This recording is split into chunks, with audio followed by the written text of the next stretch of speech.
Hello and welcome to another episode of the FPL Hangover podcast, where we raise the bar and lower the tone, all things FPL related. This week, while the Irish nation were too busy barring up their windows and stocking their fridges, FPL managers were furiously wondering whether they should be selling KDB. What could they do to stop the rot? Well, Storm Lorenzo is dead and gone. Game week 8 is dead and gone. And here beside me is my podcast partner in crime, Seamus. How are you getting on, my friend?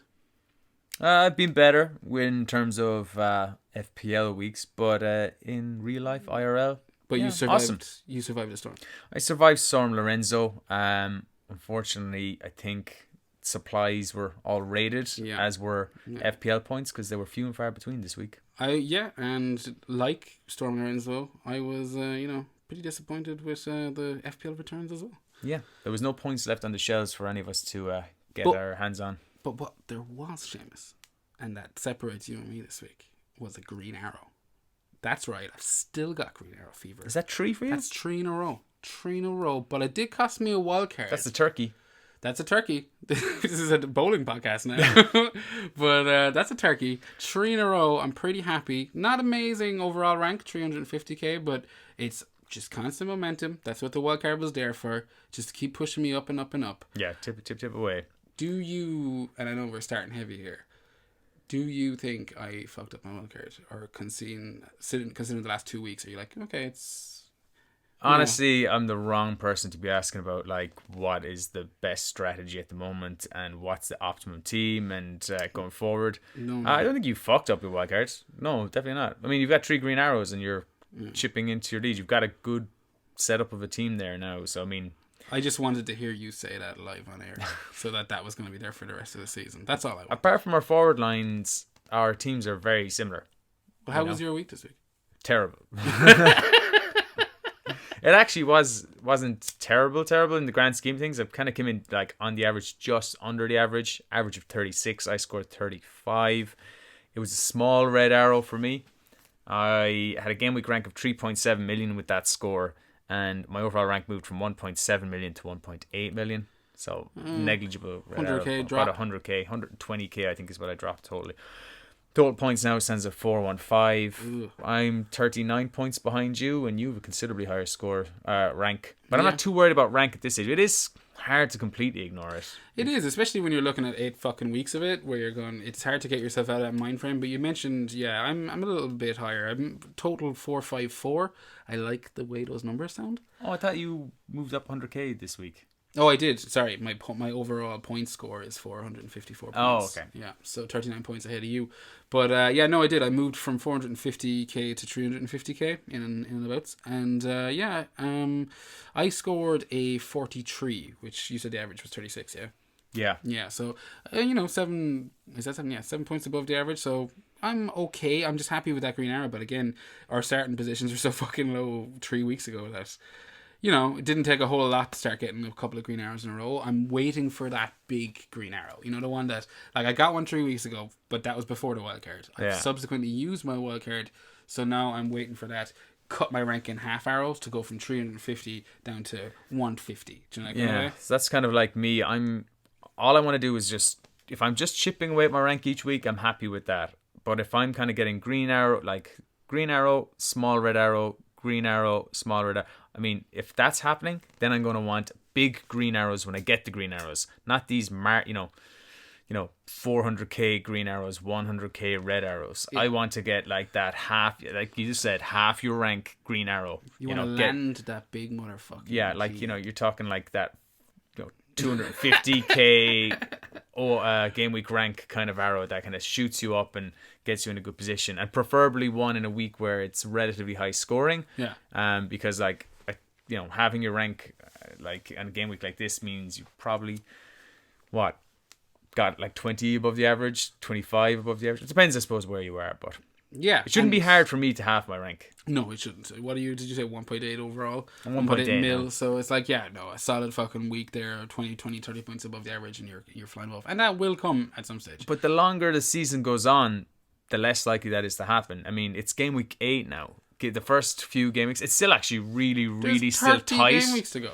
Yeah, but usually what starts happening by Christmas time is that, you know, the top tier managers have pulled away. The top 100k, the top 300k have pulled away, and if you're outside the top million at that stage, then you're playing catch up. You know, your team value's down a bit. You know, you're trying to have to get into the template before it occurs, things like that. So, do you think this year has been more erratic in terms of FPL returns, and that like a lot of, you know, regular FPL players might have kind of read things wrong, or it's just a standard year and shit isn't going your way? It's definitely not a standard year. No. If it was a standard year and I was having a bad year, I could say fair enough. Look, I'm just getting my decisions wrong. But I'm looking at so many good managers that I know from previous years who've got consistently high finishes, that are doing terrible, that are outside the top, you know, 1 or 2 million before this week. You know, I don't know what people's ranks are after this game week, but even looking at our own FPL Hangover podcast mini league, there's players in there who are behind me in that mini league who I know last year finished in the top, you know, 10k, top 20, 30k, and who've had fantastic previous seasons and are consistently up there. So why I ask you that question is because you mentioned the fact that, and I agree with you, generally what you tend to see at Christmas time is that top 100k managers kind of pulling away. Do you think that'll have the same effect this year, or will that kind of erratic start to the season kind of have a knock on into Christmas? Well, I kind of have a feeling, and this is why I've been thinking I'm just going to stick with my team as long as possible, because I know as soon as I come off my team, I have a great team on paper, just not scoring me points. And it's very template, and that's why I think a lot of managers who are struggling have a very template team. And it's those who are kind of saying, I'm going to come off this template and try something different, that are getting a bit of joy. Those who've been, you know, with Aubameyang the last few weeks, or maybe have had Son or someone like that, and just different players like that, as opposed to people who are just going with, or people who've gone big up top and they've had like Sergio Aguero from the start, as opposed to people going with that Salah and Mane. I think realistically, I think, you know, looking at it now after 8 game weeks have gone, it's basically the big kind of mindset at the start of the season before it all kicked off was big at the back. And, you know, I'm kind of sick of saying it at this stage, but, you know, those that were kind of thinking about it were reading a lot about big at the back, and I think realistically that didn't turn out to be the case. So therefore, anyone that kind of went with that kind of, same as myself and yourself, like anyone that went with that mindset got a bit fucked. Yeah, if you're going with that strategy and you're big at the back, you're sacrificing something usually up front. Maybe you're light in midfield, but it's hard to tell at the beginning of the season who those cheap midfield players are who are reliable. People might have went with Perez, when in actual fact, you know, the players that to emerge that were useful were like Mount and McGinn, even Cantwell. Now, I've had Cantwell since he was 4.5, and I've got none of his scores because his goals have come against teams I wasn't expecting him to score against, like Man City and stuff like that. But you could have been one of those managers who got on Ceballos for Arsenal after he had that great game against, I'm going to say Everton, I can't remember who it was. You know, there's players out there you may have gone for instead, and they haven't proved to be good. So, like, if you were one of the guys who went big at the back, and you had these guys in there, they haven't delivered, and you haven't got the right forwards. Like, I checked it out. In 8 game weeks, I've scored 50 points from my forwards. Okay. So that's an average of 25 points per player. And every game week I've played 2 forwards because I've had Wickham there, and he's been on the bench. So that's 25 points per player over 8 game weeks, which is just about 3 points on average per player. Literally, apart from those 2 Callum Wilson assists in game weeks 1 and 2, where he got 5 points. And you decided, fuck him, I'm off. I got off him. I should just say it on him. And Pookie gave me 12 points against Man City. Apart from that, that's 3 returns from 16 for my forwards. Okay. Well, you've set up a later part of the show pretty nicely there. You've opened the door into your thinking right now, and the place is starting to feel a bit like a morgue, but... Oh, there's a definite hangover here. Yeah, but let's lighten some shit up, and I want you to tell me, because there's still fucking 30 game weeks left. I'm not nowhere near done yet. It's like fucking shit tons of this season, shit tons of plot turns, you name it. This going to be there. It always is. But tell me, your highlight this week, FPL highlight. My FPL highlight this week, which there wasn't too many to go from because I only got minimal returns, scored 35, that's expected. Okay. I mean, I had to pick from my Lundstrom clean sheet, my clean sheet for Pope, and... You don't have to pick from your team. I know I don't, but everything that I was looking at this week in Premier League matches I watched are through the prism of my FPL team. Fair enough. And I had another point return there somewhere on my team. Oh, I had Mount. Okay. I basically had a terrible week, but the highlight came. We're getting that. yesterday afternoon, watching Match of the Day from Saturday and realising how lucky Lundstrom was to actually get that clean sheet, because he came off my bench for a KDB. I kind of knew KDB wasn't going to play. Yeah, he was really there. But just in case, Pep was being sneaky and trying to feed us false information, I said I'll start him because he'll either won't be in the squad or he'll play. So yeah, it was very unlikely for him to come on. So I said, Lundstrom first on my bench there. I think I was going to start him otherwise. But Gray missed an absolute open goal. Yeah. The ball had beat the keeper from like 3 yards out, belted it over the bar. At the very end, Henderson redeemed himself from last week's mess up against Liverpool and made a brilliant save against Dawson or something like that. And he made a 1-on-1 save with Danny Welbeck as well. How they got the clean sheet there is beyond me. So yellow that was card my be damned. You're happy with a clean sheet. Oh, don't mind the yellow card. He's a midfielder, so just to be getting, defensive clean sheets for him is a bonus. So that was probably my highlight, kind of going, man, that would have, if I hadn't got that and they'd scored like 2 of those chances, I'd be on a score of 31 and I'd be a whole lot more depressed. I don't know. I didn't think that was fucking possible. Yeah. But look, that's your highlight, and it kind of ties into my highlight because keeping this, positive vibe thing going.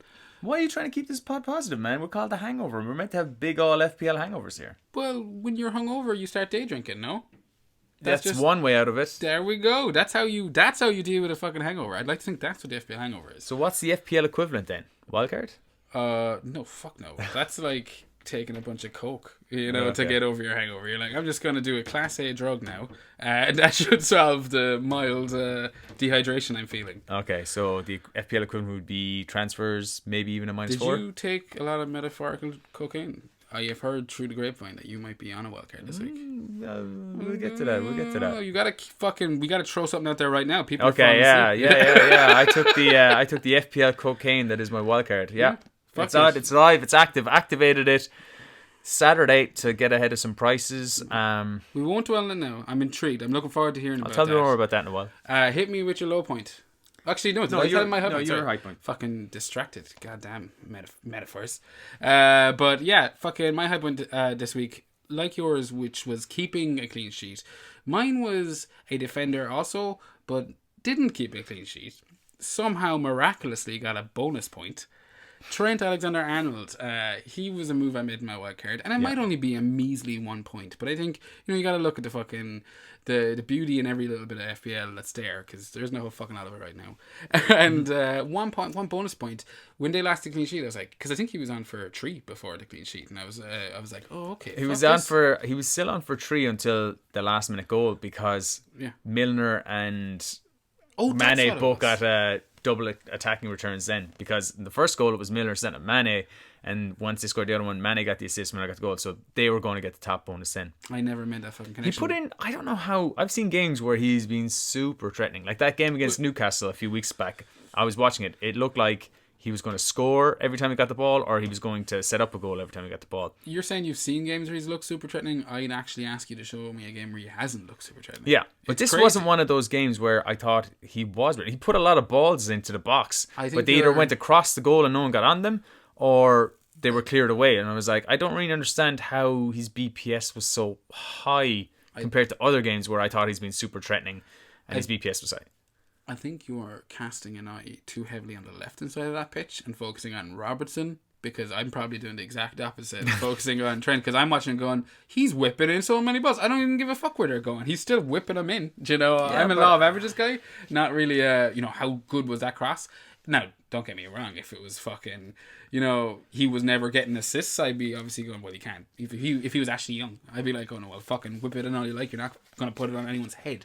But, with Alexander-Arnold, like, he is picking up assists from those crosses. So the fact that he's still doing it is just crazy. He is, but I mean, as I said, I just thought this wasn't one of the stronger weeks. In fact, Andy Robertson was the more likely to get attacking returns from this game this week. Missing a 1-on-1. Well, that was my low light of the week. Oh, really? Okay, well, brilliant. Not necessarily him missing the 1-on-1, but when he was played through by Mo Salah, who we all have as well anyway, but when he was played through I was kind of on the edge of my seat, about to stand up. I was like, "Oh, he's got to score here," because it wasn't a case where he was going to square it. He was true on goal. Were you on the edge of your seat? Oh yeah, I was getting ready to stand up and give it the old fist bump there. Go on, Andy. Yeah. Go on, Andy. I wish this is my highlight now. But he ended up fucking it up. You can see why he doesn't score too many. Good save, but he really should have been scoring that. Look, he's a fucking defender, man. The low point was when they went down like 5 to 10 minutes later and Leicester scored and I lost a double clean sheet again because I'm still on that Liverpool defense. So every time they concede a goal, I'd say my low point for the last 3 or 4 weeks has been Liverpool keeping a clean sheet, not keeping a clean sheet. Well, your low point this week is Robertson missing, I suppose, is it? It's going from that, like, in my head having a goal and a clean sheet from like 12 points, probably 3 bonus. I was counting up to 15 points to going down to I just got fucking 2 points. Well, I mean, not only are you on the double Liverpool defense, but it's a train I hopped off. So you've been sitting there with that, and I went off at probably game week 3 and maybe game week 4. Well, I finally got on the Trent train. I'll tell you that now. Oh, well, I'd imagine he was like one of the first names on your wildcard team, was he? He wasn't, but he was one of the first names I was going to do. But I have said that if I'm 3 short anywhere for other moves, I'm going to prioritize forwards. Then I've no problem going with Robbo over Trent. But Robbo's not going to rise, and Trent could possibly rise. So I just wanted to get in on him straight away. Fair enough. So it's fair to say you've gone off double Liverpool defense while we're on the topic. Oh, yes. Yeah, fair enough. I'm glad to hear you stop taking those crazy pills. My low light of the week was not that fucking exciting. It was a bit more depressing because, as you know, my Cantwell McGinn debacle that you might have heard in previous episodes, that was I was really counting on Norwich's home match against, was it Burnley this week? Yeah. It was Villa, sorry, yeah. So that was my Cantwell McGinn kind of face off. And I was like, you know what? If Cantwell bangs in the goal against Villa this week and McGinn does nothing, which he did. But, I'll be happy. I was like, if Cantwell just fucking... This is what I was saving him up for, was this kind of home match. I really kind of wanted returns. And yeah, him not doing anything, and he subsequently dropped down to 4.9. That hasn't affected any value I have in him, but nonetheless... It's not looking good. The trend is now downward. Yeah, no, it's that going back to the McGinn thing, just to put a bow on that saga. I still don't regret doing what I did because I wouldn't have had the funds to have the team I have, and I'm not disappointed with my team. But wildcard wise, I mean, but in general, him not scoring this week, that was a bit of a bummer. But look, I mean, them's the breaks, kid. I said I've had him in since I don't know, game week 3 or 4. I've had him started him a few times there. I've got nothing out of him. I had him since he was 4.5, and I've only got 2s out of him. Yeah. So he hasn't really worked out for me other than going up in value, and I still have him in my wildcard team. I may cash out because there's options out there. Now we have questions about that later about different options, so we can get to those later. But yeah, he's no Norwich assets look good at the moment. That's one of this week's hot topics, surely. Yeah, I mean there's a few, but I think definitely the Pookie party turning into like a fucking LSD trip gone wrong. At this stage, the come down, man. Everyone's skagging, and man, there's a lot of fucking drug references in this episode. Just realised we're not even 20 minutes in. Fuck. Yeah. I blame never mind. I was just about to but getting back to Norwich, everything's gone fucking tits up as far as I'm concerned. At Carrow Road, Pookie hasn't done what in 3 games now, 4 games. Yeah, it's been 3 games in a row now without a return, I think. Cantwell, as I said, he's done nothing either. And more importantly, Norwich, who everyone was kind of hoping, look, their away form is poor, we can bank on them at home, getting absolutely routed by Villa this weekend. 5-1. 5-1, and in actual fact, the weird thing was, my sub-goalkeeper was McGovern, who's a set-and-forget keeper I got at the start of the season, and who's come into the team now due to injuries to Krull and their other sub-keeper, whose name I didn't even learn because he was injured before I even got a chance to learn what his name was. McGovern saved the penalty, so he actually would have been a better choice for my keeper than Pope. No, what did he get? I think he got 9 points. Oh, for fuck's sake. Yeah. Oh no, maybe he didn't actually. I think he was at one stage he was on for 9 points and maybe a bonus and save points, but they scored 5 goals, so I think he actually may have ended up on 7 as well. Yeah, or maybe 8. I'd have to check my bench now, but I remember kind of going, God damn it, I should have played. Yeah. If you had an FPL scrapbook in your mind, which I'm sure you do for this season, that little clip it in the corner, you know, that time McGovern setting your bench for the penalties. Oh, I'm glad, but I would not go near Norwich defensive asset because they looked absolute garbage. Would you go near an attacking asset? I have gone near an attacking asset. No, but I mean, like, going forward. There are options. Like, Norwich's games here coming up are really good. I mean, the problem is good ones are away. Yeah, the problem is 2 good ones are away. But that Man United home game, it may like rank as red on the fixture difficulty rating here on the Scout, or what's the opposite on what way did I have it on? Green and red. This is red. Oh, it's still red as well. Red. On this ticker that we've created. But it's the green and blue I'm getting confused with. But either way, this is down as a red fixture. But Man United are like pretty poor right now at the moment, and like if they can beat Man City at home, I don't know how that Norwich team. All I'll say Man about City. United is they're not conceding a shit ton of goals, like necessarily. If Norwich are playing, I'm not saying like True that. That Norwich are going to wouldn't put some by them, but I mean the way United are playing, Norwich are they'll be hoping for someone to go at them like City did and then hit them on the counter. United are playing with so little fucking. With so much fear right now that I feel like they just don't want to concede because then that means they're going to lose. That actually could be a good game because Man United want teams to attack them because the only thing they can actually do well is counter-attack as well. That's what I'm saying. But Norwich are a team that don't want teams to attack them, so they come at teams and go, we'll take them on, kind of. And that kind of worked well at City and got them the lead, and then they kind of ended up retreating. But if they do it against Man United, that could play into Man United's hands. Look, that's game week fucking 10. We got a whole pile of shit to go through before we get to see Norwich versus Man United. Yeah. But I think that's enough dealt with Norwich. I think as far as we're concerned, like for a lot of people, and I'm speaking for you here, Seamus, because that's how confident I feel. If you're sitting on Norwich right now, it's not the end of the world. Like, it's not a completely fucking terrible decision to stay on him. I mean, they do have some decent fixtures coming up. It depends on what you're thinking of doing outside of it. Yep. But if you were looking to come on to Norwich, then I would be saying, stall the ball. Yeah, this week was really an audition for Pookie and Cantwell. No, an audition to stay. I'm playing my wildcard. So, I mean, everyone's, up for, the bin at this stage. Yeah.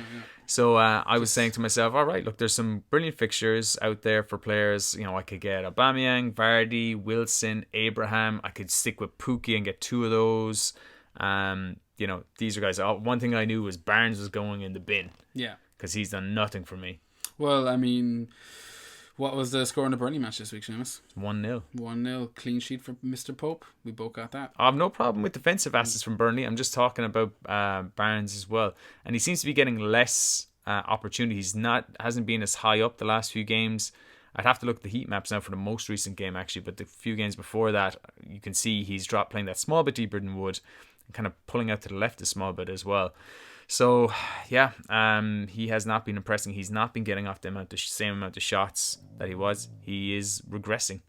Yeah, I think it's been disappointing for both of us because we both, now I came off Barnes on my wildcard, but we both jumped on that train at the exact same fucking time. We were very confident they were coming to a nice run of fixtures.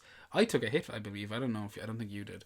But we both came onto it, and we've seen Bupkis since then, and you've been patient, real patient with him, and yet to deliver. I've not seen anything that would convince me to keep him. But as I said, those are my 2 strikers. They haven't been doing anything the last few weeks, so it's time to come off, use the wild card. And this was Pookie's audition, whether he was going to stay in my team or not. Didn't do much at all to convince me to keep him. So because of better options out there, I may come off him, but I haven't completely decided that yet. Well, Pookie and Barnes have failed the audition, and we were talking about how Norwich have been looking pretty shit lately, and another team looking pretty shit is in London. You might know them, Seamus. They're a small club. They go by the name Tottenham Hotspurs. They're not a small club, but they've got a small club mentality. A little dig there for our friend Steve and Glenn, and Spurs Chieftain, fans. I believe he's Chieftains, Chieftains. He's a big fan of Spurs as well. Sorry, guys, but I got to get my Spurs digs A in lot of there. Spurs fans around these days, isn't it? Funny that they happen to reach the Champions League final and all of a sudden these Spurs... another little dig. We're just going to keep going. We're going to keep going. Yeah. But no, they do seriously look shit right now. They made Brighton look shit hot. Yeah. Did you watch the game? I did. Watch Brighton look class. it. I said it to a few people on that. I finally kind of see, because you're a big Brighton aficionado. I'm not. I just respect what they look like this year. You've been talking them up. Talking them up all season, calling their players excellent. Your guy you were talking up for ages, Maupay, scored 2 games in a row now, is he? Yeah, I mean, I don't know how much I'd count the goal he got against Lloris as scoring. I mean, of course it's scoring, but I'm not going to go, there we go. That's what I want him. Sticking the ball in from 1 yard outside the goal. Let me ask you, what's worse? Lloris's injury, which is a bad one, or Maupay's haircut?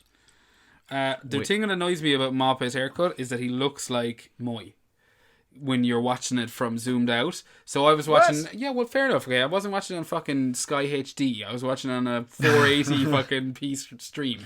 But I'm watching it and I'm there going, well, I know that's not Moy up front, but fuck does he look bald. And I knew after all it was Maupay, but his hair is shit. Lloris's injury, I must confess, first time I saw it, I went, he's just embarrassed. I was like, he's just mortified. And then when I saw he's lying on the ground, he's dislocated his elbow to get out of the situation. I can blame this. I hate to be laughing at it because it is horrific and I wish him the best.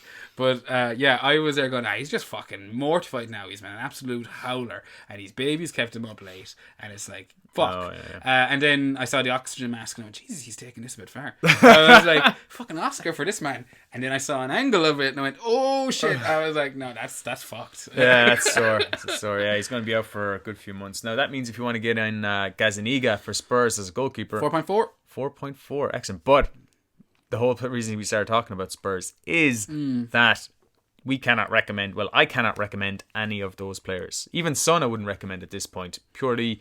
Even though they've the Watford at home this week today? They have a nice fixture. Yeah, Watford at home is the nicest fixture you can have at the moment. If you had Son, you're still licking your lips at that. Yeah. Something is rotten in the state of Spurs. Yeah, where are they? North London? North London, yeah. No, I'm with you. After the Watford match, it's worth noting that they do go away to Liverpool and Everton. Now, Everton aren't much fucking good at the moment, but... We're in the relegation zone. Yeah, well, fucking... All I'll say is the last 5 of the last 6. I wouldn't be surprised. So were Brighton before they played Spurs. Do you know what I mean? Yeah, and I'm like, okay, they can put on a performance when they want to. I think they got, they beat by Burnley 1-0 this week, but I don't know. I'm not going to get bogged down Everton. I wouldn't be touching them. But we've been saying for the last few weeks, we've been doing our picks and different things like that, and we're picking the teams for clean sheets that Everton are playing because they just can't score at the moment. No. And they have not been looking very good. They look good, kept 2 clean sheets in their first 2, but they've lost 5 of the last 6 now. They are not a team I would be backing, for any fixture at the moment. Man, misery attracts misery because we're going from fucking one shit team to another shit team. It's hilarious. But back to the shit team we were initially talking about, Spurs. Their run of form, I think getting smashed by Bayern Munich midweek and then coming into what you would... The exact kind of game you'd want to be coming into, after... Well, not exactly. You'd want a home game. You want a home game. A home game against Brighton would be good. But they did just lose 7-2 at home. So, maybe they wanted to take a bit of a breakaway and go down to sunny seaside in Brighton. Maybe. Not anymore. They got fucking hammered. Son, I think, he was one of the ones I was most worried about, with the proverbial FPL couch that you'd hide behind. Son was probably the guy I was most afraid of doing damage to me this week. I wasn't afraid of any Spurs assets this week. I saw people talking about, Captain Son, great fixture for Son. Planet FPL, another popular podcast out there, they were talking about, captaining Harry Kane. Now, we know they've got the horn for Spurs because your man James is a Spurs fan. Rightly so. Yeah, and fair enough, back your team and stuff like that. But I haven't been impressed with seeing anything I've seen from Kane this season or Spurs. I couldn't get it seemed like blind tribalism there. Well, no, I'm gonna back up for him here, and I don't want to get stuck talking about another podcast too long, but to stick up for him, he had genuine reason to kind of put a bit of faith in his team. They just came off a a Champions League runners up. They have they had decent fixtures. Kane hasn't done too bad. I don't know, I'm not saying it's blind tribalism. I think it's trying to think outside the box, and if you've got that nudge as being a forward, like I did with Wan-Bissaka, is my point. I could easily have done it, So I'm gonna just throw out to fight his corner right there. He's not here to defend himself. Okay, yeah. Well, good job defending him there. I'm not picking a fight with these guys at all. Too late, I like that pod and stuff like that, but that was just one example of somebody who was putting the captaincy armband on a Spurs player. And I was like, look, having a Spurs player is kind of differential enough, I feel. Captaining Son was always risky. They're away from home. They've had a terrible calendar year 2019. They've lost a lot of games. They're very mixed bag at the moment. I just would not feel confident even having their assets. So defensively, if you had Aurier, he was the only one that was really appealing. Aurier. Now Gazaniga might be appealing, but I don't know. To be honest with you, Seamus, looking at last week's fixtures, and Liverpool, were they away to Leicester? Yes. Yeah. No, they were at home. You're right. Brendan Rodgers coming back to Merseyside. Look, Leicester are looking like a decent team. So Liverpool at home to Leicester. You had City at home to Wolves, a City that you weren't entirely sure of with Champions League and rotation and all that shit. De Bruyne missing. I don't know. I think Spurs against Brighton was a decent captain shout. Also, you had, Chelsea. I thought that was a decent captain choice. Shout. I can get on board with Chelsea. Definitely. Yeah. So, people were talking about captaining Tammy Abrahams. I was like, yeah, cool. I can get it. Southampton aren't great defensively at all. Chelsea are scoring goals. Yeah, that was a better shout, I thought, than Spurs. To be honest, I thought the best shout was Aubameyang, but Arsenal didn't really do a whole lot against Bournemouth. Yeah. Aubameyang did hit the post late on, which was an excellent chance for him in the last couple of minutes of the game. But other than that, didn't seem to be doing too much. The Man City one was a shock. Yeah, I definitely thought with the way Wolves had been playing, that Man City would put him to bed, put him to the sword. But post Europa League as well, you're expecting a tired Wolves. Exactly. If it was they had a whole week to prepare, you could think maybe they'd get on okay. But at the Etihad, Man City are just so dominant that I could only foresee one team winning, and and it was our guy who we dismissed a few weeks ago. You fucking dismissed him. I was the one that was arguing in his favour. Now we dismissed him as an FPL option together. I agreed. Yeah, because you said he was poo. He was the opposite of out of position. Yeah, he's bad out of position. FPL wise, he is poo. He's the bad kind of opposition. He's the reverse kind of one we want to see. Position out of. He's the anti-Lundstrom right now. But nonetheless, you've seen popular FPL figure James Eggersdorf with him and his team, and he got 15 points this week. Yeah, he got a massive score this week. I didn't even realise he would have had. I was going to say he had a clean sheet as well, but he doesn't because he only gets 1 point. He's not a fucking defender, which is why I wouldn't. He's been playing really well. I just I wouldn't be surprised if that's his only double-digit haul this season. Yeah, and I think that's a fair statement. I didn't actually see the match, but City losing their clean sheet again, that's frustrating, especially considering Otamendi. I saw the goal and. Otamendi did not Otamendi. That was my free transfer this week, actually, was going from Zinchenko to Otamendi. And then when I saw Zinchenko wasn't in a starting lineup, I was like, perfect. And Otamendi was on for 3 bonus points. If you looked at it after 60 minutes and you saw, 6 points for Otamendi, plus he's getting the 3 bonus points, that was 9. At one stage, I looked at livefpl.net and I was on for a 50-pointer. Why do you do that to yourself? Just to torture myself. Yeah, you're a fucking masochist. Too much time on my hands. Yeah. But basically, that all went tee up. Yeah, so City knock fucking keeping a clean sheet again. I've had Otamendi since I wildcarded, and I'm very blank for Sterling, blank for Aguero owners. Yeah, no KDB. Absolutely fucking shitty City. Yeah, I don't know. This is what I mean. You were saying earlier about strategies and stuff like that. There's no accounting for City losing to Norwich away and then losing to Wolves at home. Now you'd say one thing, second string Norwich defence away. Yeah, the more and more I think about it, the more and more that seems like such a huge upset and anomaly. Well, there's a common denominator between the two matches, isn't there?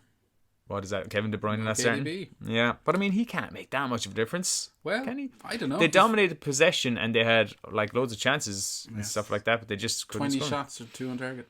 That's crazy. Yeah. So I suppose you didn't need KDB there to create chances. Yeah, I don't know. Look, I don't want to dwell too much on City. I'm pretty sure this week hasn't swayed your mind too much on Sterling now, has it? He's still a season keeper for you? Yeah, I think he's got to stick with him. I think you come off him and then he starts banging. Who would you go to come off? Yeah. Well, Mane would be the only one I'd want to go to. Well, I'm off Salah. You're off Salah. You're Salah-less. Yeah. But look, we're getting to that stage now, and I think we do need to hit it because we've dwindled and dawdled all about the fucking start of this thing. Mm-hmm. And I do want to get a bit of wildcard talk in there because, no, it's not the end of the world. You can be relatively, shady with this because we will be hitting up the airwaves. I'll tell you what I have right now, because this is going to change a good bit over the course of the next week. I've basically decided that I'm putting my money into attackers, which I'm just completely ripping up, and I'm trying something new. Basically going back on everything you said at the start of the season. I'm trying something new. My strategies aren't working. I gotta go against the template right now. I've got to almost go against my instincts, and the season's going very, very poorly. I could either try and tip away and trust my team, which is probably what I should do, but I'm not enjoying FPL at the moment. So I'm going, hey, let's make some aggressive moves. Go try and get ahead of what I think is the next template. So I'm going to assume this is the advice that you give to anyone in your position. Seamus. Yeah, I mean, I wouldn't be doing it myself if I thought it was bad. Exactly. So it's talking about going big up front, coming out of big at the back. And I've gone big up front, but I haven't really sacrificed too much. As it stands right now, the moves I've made are I've got rid of Wickham. I've upgraded Wickham to Aubameyang. That's a fantastic upgrade, and it's giving you the extra like that? striker. Yeah. Well, that's exactly what I'm looking at doing this week as well. Yeah, I got Abraham in. Yeah. And obviously those are two big upgrades. So to basically fund that, I went Salah to Saka. Okay. For Arsenal. Jesus. Yeah. So 12.5 to a 4.5, freeing up 8 million. Okay. So that's where that's how I was able to go from Wickham to Aubameyang. Okay. Binned off Virgil van Dijk, and I binned off Barnes. So Abraham went to Barnes. And you jumped off of the double Liverpool defence and you've went on to Trent. You've basically merged them into one mega. I went Liverpool Robertson asset. to Trent, so I'm keeping Trent. I'm keeping one Liverpool defender, and that's going to be Trent now. I dropped down Van Dijk to Fredericks from West Ham, who's a player. I was kind of looking at the West Ham defence, and then as soon as they lost Fabianski, I thought, no, I don't want this now. Diop was who I was going to go to. I think he was more assured than Agbana. And then I just noticed that basically Fredericks is just playing every game this season. He's not really under threat from Zabaleta. Yeah. Now maybe he will around Christmas and there'll be a bit more rotation. I'm sure there will. But look, this is why I have a squad. I've got actual 15 playing players here, apart from De Bruyne at the moment. I've kept De Bruyne in there. And West Ham's fixtures, like what you're talking about them, Everton, and then Everton away, whatever. Everton aren't looking like they're fucking scoring much right now. But you also have Sheffield at home, Newcastle at home, and Burnley away. These are all teams that aren't fucking known for, massive goal hauls. Two nice home games, and then Burnley away. Burnley, that could go either way, but they're not known for scoring more than 1 or 2 goals. So yeah, I think, and these will rotate in and out as it would be. So yeah, that's kind of funded that. I'm keeping Mount, and yeah, Cantwell is in there at the moment, and that's basically it. So the other one I've gone for then is I've actually upgraded Pookie as well to Vardy. Yeah, so you've turned your forward line of, and correct me if I'm wrong, but Barnes, Pookie, Wickham to Vardy, Aubameyang, and Abraham. Yeah, who've got the fixtures on their side coming up here now the next few games. So Abraham home to Newcastle, Vardy at home to Burnley, Aubameyang away to Sheffield United. Now I am thinking, I've warned you about that. I am thinking, right, coming off, I could do instead of Aubameyang and Saka, because Arsenal aren't great at the moment as well, and Saka could be out of that team in a few weeks' time. If, and this is a question we have about Aubameyang, we'll get to it in the drunk tank, about, what's his position going to be like when Lacazette comes in. Interesting. That could affect it. I could go for Wilson in there for Aubameyang, who's what? 6.9. Who Wilson? Yeah, 7.9. Yeah. So what would that save me? 3 million or so, which would allow me to upgrade Saka. So I could go instead of Aubameyang and Saka, I could have Wilson and Yarmolenko or someone like that. Interesting. Probably still have $1 million left over then that you could probably pump into somewhere else. Yeah, I still have Otamendi in there. So my defense would be Alexander-Arnold, Otamendi, Soyuncu, Fredericks, and Lundstram. Yeah. Keeping Pope in goal. Midfield, Mount, De Bruyne, Sterling, Saka, and Cantwell. I'm thinking I might actually drop him down to Dendoncker now that Dendonker's 4.4, to be honest. Mm-hmm. bank that 0.3 million because then Donker's still getting minutes. 0.5 million if you paid enough for it. Cantwell I get 4.7 now. Okay. Yeah, so 4.7. Yeah, I get save 0.3 on that. So there's things like there, but yeah, I think I might want Wilson more. I think it sounds like you don't know your arse from your elbow right now. So many options up front. No, there's just too many options. So, whoever I leave out is going to bang. Yeah, the main thing I'm taking away from that, and I think anyone listening would have taken away, is that you've decided, fuck this big at the back, you're going all up in front. And I wouldn't say you're looking at too many differentials, because the names you're calling out now, they were differentials 3 weeks ago. Aubameyang, Bardi, Abraham's not a differential anymore. Like, he's pretty much... Oh, yes, but I need to be on Abraham weeks. Yeah. The only reason I'm not on Abraham is I've been having to make other moves. And the move I made last week from Mount was perfect. Mount has gotten me 6 and 7 points in the 2 weeks I've had him. And both your strikers had fantastic fixtures that you were willing to see them out. You know, the likes of home to Aston Villa and, even home to fucking Everton at this stage. The thing with this move here, if I go with... If I upgrade Saka... right, with the extra bit of money. I'm thinking it's such a shit pick, by the way. I'm just going to say that Saka? right now. No, I will say I haven't looked into him too much, and I know he scored or did something. He's looked good, yeah. He scored in the Europa League. Yeah. And did he get this? I can't remember. I don't know if he's done anything in the Premier League. Feels like a Sabalos right now. Maybe, but he's 4.5. Okay, yeah. Well. So that's kind of good. If I drop Cantwell down, I think, to Dendonker, that's going to leave me with enough money in the bank that I could go Aubameyang, Saka to Mane and 4.5 the following, like in a couple of weeks' time, if I want to. And I've decided that if I want to get back on Liverpool attack, it's got to be Mane. Yeah, it's only $1 million difference, but Mane just looks better. If they were the same price, I'd go Mane. Yeah, I don't think Mane looks necessarily better. I think, for some reason, it's swapping between the two. I think I've talked to Mane owners for like 2 weeks running until this week, and they were just going, why did I come off Salah? Why did I come off Salah? Oh, Salah this, Salah that.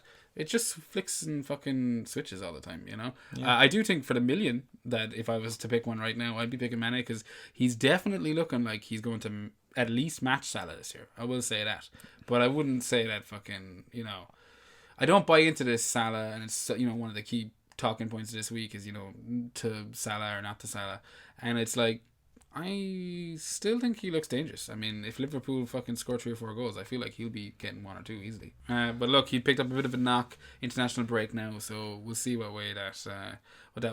We'll have more news probably by next week's episode, hopefully. Yeah, hopefully. But that brings us to this week's Drunk Tank.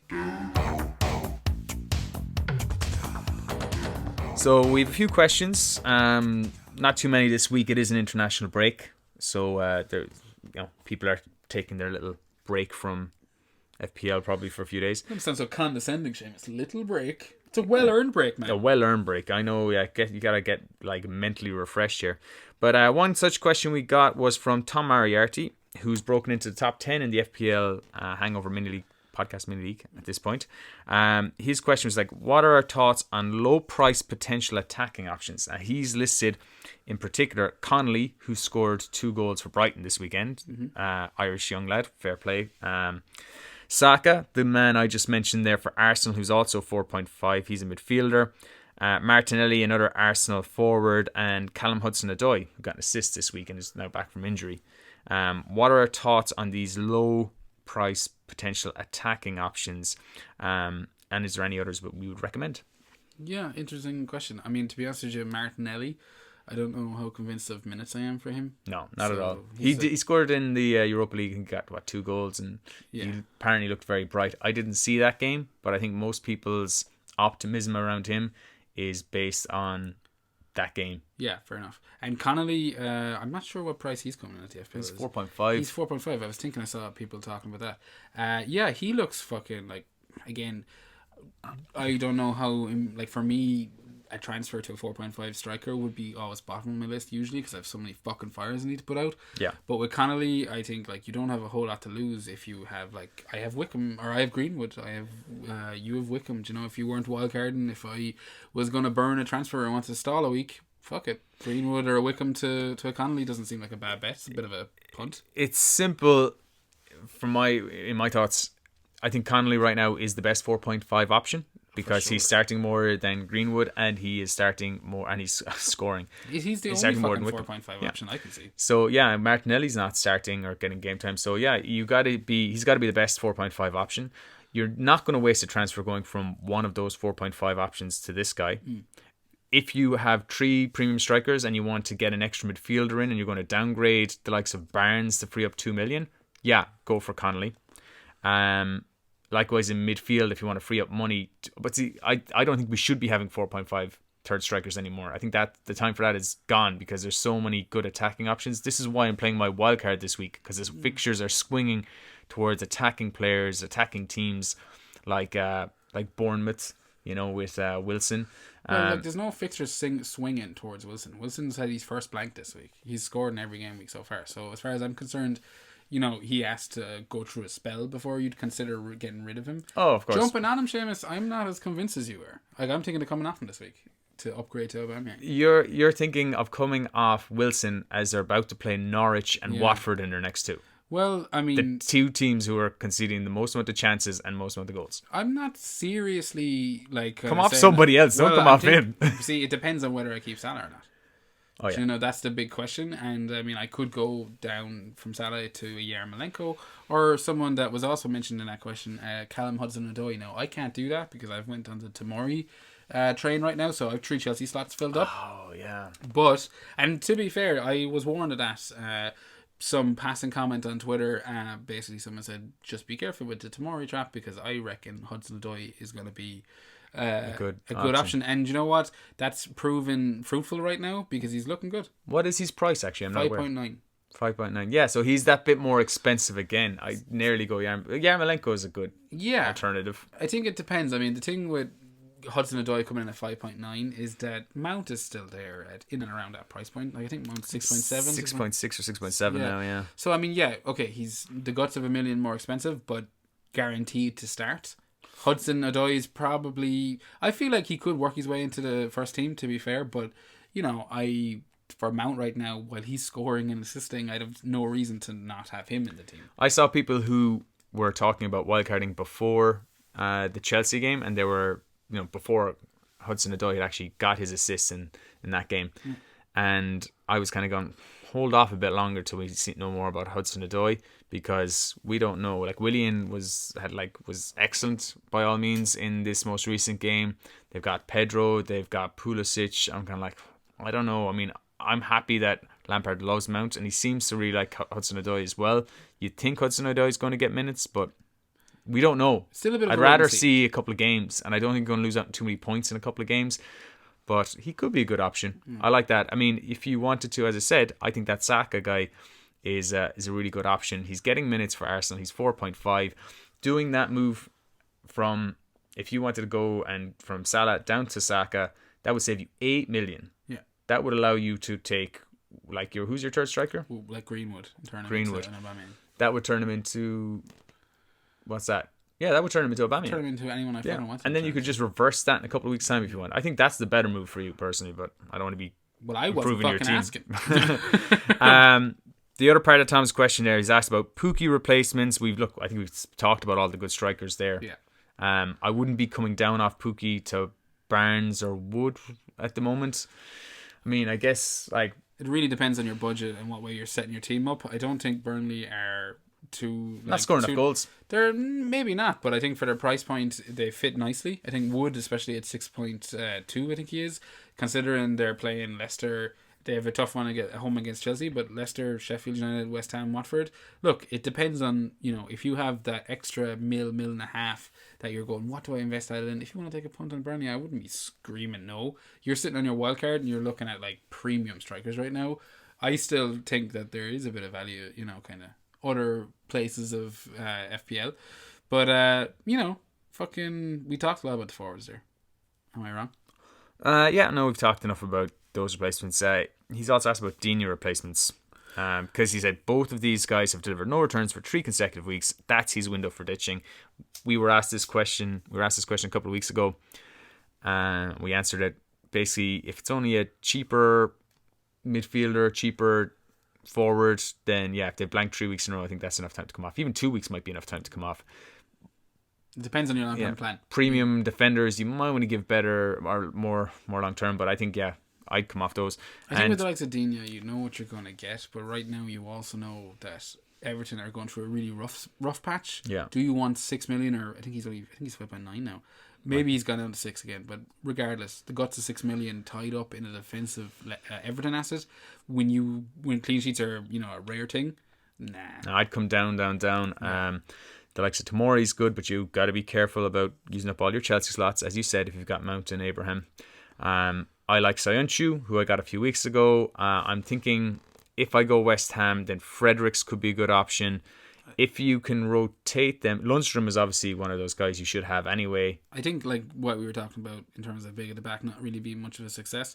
There is on the flip side of that a lot of decent 4.5 options and less than 5 million options are out there right now. Like we do our Breen sheets, and I was expecting it to be a bit difficult this season with playing it for a 5 million kind of limitation. There's actually a shit ton of decent options in terms of Crystal Palace, West Ham, Chelsea even get in. Kelly got another clean sheet this week, Leicester, do you know what I mean? Gary Cahill's I think Gary Cahill has just really improved that, made them really solid, Crystal Palace, There is a lot of value at the back, so as I said, I think that kind of supports the jumping off of Digne. Yeah, if you're coming off Digne, go down.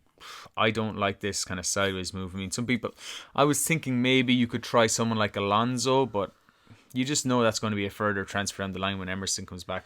Very possibly. I wouldn't get too caught up on Chelsea when you can get in there for a lot cheaper, because they're still not keeping clean sheets. Like, they did concede again this week, which was a bit frustrating for a Tomori owner. I was like, did you have Tomori this week? No, I don't have Tomori. I went with Sayuncu in the end, and Tomori was somebody I was thinking about getting in my wild card, but at the moment he's not there. He could come in if I want to downgrade on a Mendy. Chelsea were all good with me, but yeah, the Tomori clean sheet was a bit of a letdown. But next question. So thanks for that question, Tom. A lot of talking points there. We have two more questions. They're both about forwards, and I really like this one from Keane Cronin from FPL Uncorked. He's asking, are Aubameyang's fixtures really as good as the FDR fixture difficulty rating, I believe that means, sure, makes them out to be? You're acting like you didn't ask me what that means. Not on air, didn't so ratting you out. So the fixture difficulty ratings are kind of showing up lots of blue fixtures on the scout ticker, or green fixtures if you're looking at the Fantasy Premier League fixture ticker. Repeat that question to me there again. I was lost in your gall, Seamus. Are Aubameyang's fixtures really as good as the FDR makes them out to be? Oh, that's an interesting question, because I mean, when you look at them, away match to Sheffield showed against Liverpool that they can stifle a top team. They're pretty solid at home. I think that you're damn right to pick up on that one there.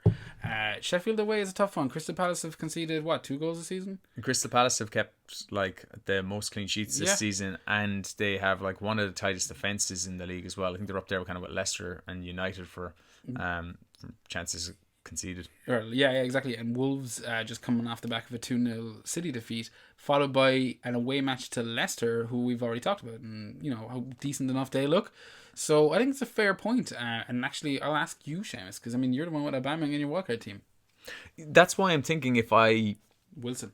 That's what I'm thinking. Wilson. I'm thinking Wilson is the obvious one to go for there. It's like, it does feel foolish playing my wildcard in this game week and not going for Aubameyang with that insane run of fixtures. But I am. But when you say insane run of fixtures, that's exactly what the question is asking. Is it that insane?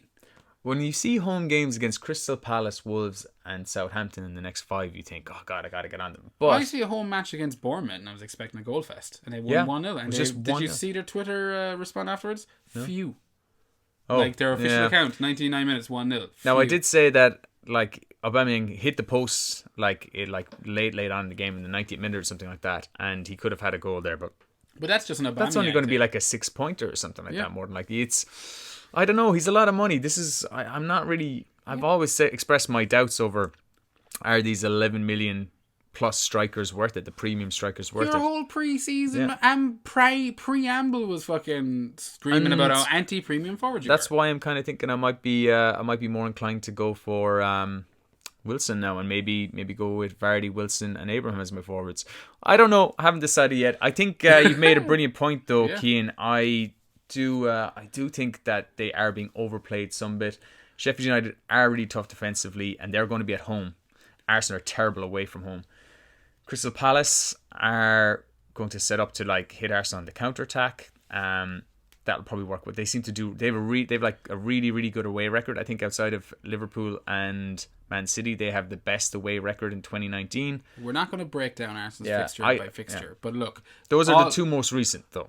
What's worth noting here, Cian, is that you've talked Seamus out of Aubameyang, so fair play to you. And he does make a good point there. Another part of the question says, does Lacazette's impending return make him a better or worse fantasy asset? Does Lacazette make Aubameyang a worse fantasy asset? Better or worse?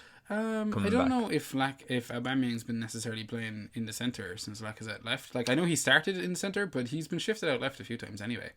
So I haven't watched enough to see his in-game movement, but he's definitely been playing centre forward since Lacazette's been out. But how they move mid-game and switching positions, I couldn't tell you too much on that because I haven't actually followed enough. So maybe that's something I need to do. Yeah, you need to play FIFA 20, Seamus. I do think that Lacazette coming back probably dents his appeal a small bit. I don't think it makes that much of a difference. I think it's going to remain the same. I don't think it's going to improve him. I don't necessarily think it's going to make him worse. No, what I think it'll do is make Arsenal stronger, and that's what you really want, is a strong attacking team, because Aubameyang is dangerous enough to get goals, whether he's on the left or in the centre. He showed that last year. Yeah, and that might put me off Saka. But I think his fixture list is more likely to give me cause for concern than Lacazette's return. But we've got another question. The final question then is actually kind of somewhat related in that it's not Aubameyang we're being asked about, but it's Harry Kane, another premium FPL option. This is from Drew from the FPL Renegades, and he's asked, look, Kane, he's 10.9 million, the cheapest he's been in 3 seasons. He has 6 attacking returns in 8 games, averaging just under 6 points per game. But he's not really looked at it. If you've watched the games, he's not really looked at it. He's looked to shadow his former self from 2 or 3 years ago. Drew has zero interest in him. He goes, what's gone wrong? Will he ever be fully back? Because a fit and firing Kane makes the game more interesting. Do we think Kane as an FPL option is just gone? Yeah, no, I think that's a well put question. I feel it somewhat kind of draws a point, or illustrates what I was saying at the start of the pod when you were talking about, whether Spurs were even relevant. Was it blind tribalism you mentioned for Spurs fans to have Kane in their team? As Drew pointed out, 6 returns in 8 games. Why is that such a bad return? Because if he's returning like an average of 6 points per game, and he's costing 11 million, then his value for his price is not going to. You need a value per points per million of over 0.8. I'm not saying that his returns justify having him in your team right now. I'm just saying you could understand why if you went with him in your team, you would be relatively hesitant to have jumped off him, because he was tipping away and you're just waiting for that big smash, which, he's had a double digit, I think, this season, hasn't he? Yeah, game week 1 against Aston Villa. Was that game week 1? It was. Yeah, I think it was. So, I mean, you're thinking, they had some decent fixtures, but, in the bigger picture, outside of that, Spurs are looking shit. There's something looks a bit wrong, basically, behind the scenes. And when that's the case and the team don't look kind of gelling together, I'd be staying away from Kane. Son is the forward there. Yeah. Kane is dropping too deep to get on the ball and try and make things happen, because there's kind of very little creativity there at the moment. I agree with you. I think for 9.5 or 9.6, whatever, I think he's actually 9.8 now, Son is. I think he flew up. Yeah, he's 9.8. He's the forward in that team, but even at 9.8, that's too rich for my blood, yeah. It is, but I think you make a good point. If you were to consider going for a Spurs attacking asset, you're probably right. Son seems to be, for that million cheaper, regardless of Kane's 10.9, like 3 points out. He might be the cheapest he's been in 3 years or whatever, but Son is still cheaper and plays in a more advanced role. Yeah. As a midfielder. And I don't know when this can, until Spurs get their act together, I think Kane is a no-go. Yeah. Personally, Drew. I mean, I guess other people disagree with that, and feels weird to say because he will get points. I just don't think he'll get enough points to justify his price. And if you have him in your team, it means you have someone who's 4.5 or 5 million in your team. And chances are having, Jorginho or Kante are not going to actually deliver for you. Which is a bad example because Kante actually scored this week. And Jorginho the week before. But I get exactly what you mean, Seamus. And that wraps up the drunk tank. Now, this is usually the part where we would go into the hot shots and the puck fadas. But we're going to leave that because we've got, 2 episodes between now and game week 9. So yeah, we've ran long. We'll do that next week. But what we won't leave ye without is our FPL Hangover mini league. And Seamus, I believe you have some interesting news. We have a new King of the North. Oh yes, we have a new champion this week, and in more important news, we've actually closed the league to new entrants now. We said we're going to close it once the international break hit. Close it off, no new entrants. We're all locked up. So going forward, this is going to be the players we're playing with. Everyone in there now, man. You're in. You're locked in. Before I call out the top 5, shout out to Manager of the Week, who's Tom Moriarty, who got 52 points this week. Sans hits. We had a couple of 53s there from Alan Jennings and Emile Seidlich. That's French, by the way. Or Seidlich? I'm not sure.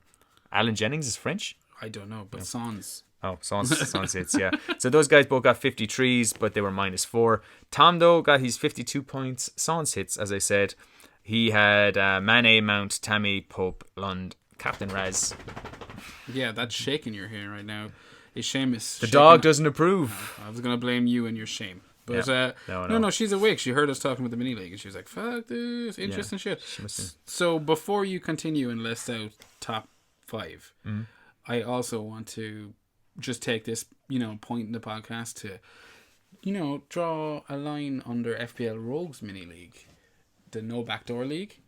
Now I know you're smirking, Seamus. You know exactly why I'm bringing this up. Why are you bringing this up right now? We're talking about the mini league. You stood there. And you were one of 2 men to represent this county. And you've made a holy fucking show of yourself, Seamus. And a holy show of this podcast. I put my name forward to represent Limerick, but I have not been chosen. I have by the Lord been usurped. Some other pretender has come in and had the audacity to have a decent start to the season, as opposed to finishing, being ranked 1.8 million after 8 game weeks. Yeah. So he has got the honour of representing Limerick in the No Backdoor League for FPL Rogue. So what we're beating around the bushes, you got fucking eliminated. It's a fantastic league that I wish I had looked out for at the start of the season. But I think there were so many fucking leagues, I was almost just putting a mental block on them. I was like, no, fuck this. You know what I've done this week? I've actually, before I was pushed, I've left that league. Right? Because I think that was what's been distracting me in my FPL season, worrying about these other leagues. So I was like, you know what, I'm going to leave that league. I've also changed my team name. yeah. I've done everything. I've changed my team name because my team name was A Whole Jot of Love. Yeah. A Whole Hot of Love. Yeah. And Hotta or Jota, who I hadn't started the season, did Bupkis for me. Have you actually changed your team name? I've actually changed my team name. This should have been your high point of the week, you fucker. No, I didn't change it last week. After this week on Wildcard, it's like, wildcard my team, getting rid of all the junk, changing the team name, leaving the Rogue No Backdoor Eliminator League. It. Jump before I'm pushed. All these things. What's your team name? I went back to Game of Thrones. Oh my god! It worked well for me last year. So this is going from bad to worse. That could change though. That could change. I think it could be a good omen. I think if I do that, that might bring back some of the good fortune I had last year. I can't believe you're dropping this fucking bombshell on me when we're running over. But look, all right, okay. Before we get back to it, I just wanted to point out FPL Rogues League. I'll be looking out for it next year, and we'll be mentioning it fucking next year. He got knocked out of his own league. Well, rightly fucking so. It's a league that breeds animosity amongst fellow neighbours. Yeah. And I love that. Yeah. So we're 32 people left in it now. I think it's knockout competition from here on out or something like that. I don't know how exactly it's going to work. I was going to learn this, but then I got knocked out. Now it's... Well, now that you've been knocked out, I think I've done ribbing you on it. Unfortunately, I couldn't do it multiple times. It's a once out kind of situation. But look at next year's another fucking... Next year we'll put it in again. Yeah. There's always next year. As those Liverpool fans like to say. Getting back to our own mini league. I know you're eager to get this. Well, here's our top 5. Okay, in reverse order. All right, reverse order. We've got Anthony Clark with chicken Caesar salad. Number 4, we've got Luke Burgess. Is it chicken Caesar salad? Did I say salad? You did. Well, I assumed that was a typo on his part. Oh, it probably was. Yeah. It's chicken Caesar salad. And we also have another chicken Caesar salad team in our league as well. Rory's team is called chicken Caesar salad. Is that not chicken tikka salad? Or chicken mosala or some Indian... Could be chicken tikkas, not chicken. There's a few salads out there. No, I think it's chicken Caesar salad because I think last year. Anyway, distractions. Roy, you may need to change your name. No longer original. One of us. But Anthony, you're good because you're in the top 5. Luke Burgess is number 4 with Lukewarm FC. Number 3 was last week's number 1. Eric Braspenning Oh, Bandifjord Football. And who I thought was going to be this week's number 1, David Sexton, with his team Dunbelievables. He is number 2, because coming right in, one of the last new entrants we're going to have. Just in the gate. Just in the gate, before we shut the door, David Grant, Bearded Bozos, around 526 points. His overall rank is 605. He got 47 game week 8 points. He had Pierre Van Arnold, so he must have been delighted to see him taking the penalty. So he's got 526 points, and what's he on top by? He's on top by 25 points. Oh, fuck. And this is his first week in This is his first week. Yeah. The FPL Hangover mini. Oh, this snake. He snuck in of him. He's Fair play to him. snaky snake. I know a David Grant or Davy Grant. I wonder, is it him? It's very possible. But look, fair fucks to you, David. You're top by a healthy lead. 25 points isn't much to be sniffed at. Yeah. I mean, fucking Sexton's had a fantastic season. He was like the bar I was trying to hit. Yeah. That's just been raised. Sexton is in the top, I think he's 9,000 or something. He's in the top 10 anyway. And he's another 25 points clear. And he had Kelly and Dunk on his bench this week. Who, Grant? Yeah. So he could have had an even better week. So he had Pierre Van PVA, Tammy, Mount, Lundstrom, Pope, Captain Raz. So if he got his captain right and played these guys, he could have a savage week. Well, fair play to you, David. Anted wheels should be a bicycle. And we'll wrap it up there. I want to thank everyone for sending in questions and for getting this far if you have. I know there's a lot of wildcard talk, and for those who aren't on a wildcard, tough shit. Get on a wildcard. Get on a wildcard. Look, anyone who wants to reach out for next week, you can get us at FPL Hangover on Twitter. You can also reach us on fplhangover@gmail.com. We'll be there waiting for you. Seamus, you're also on Twitter? I'm also Twitter. I'm at FPL Drunk, but I might change that name as well. Just change everything while I'm at it. No. I'll stay at FPL Drunk. I like that handle. You should, it's a good handle, but you should steal someone's identity. That's always good crack. Yeah. I shouldn't say this on the podcast. We'll talk about this after this. Look, lads, thanks for tuning in. There's no green arrows to be had next week, but I hope you enjoy your international break. Enjoy your international break, guys. Have a good one. God bless.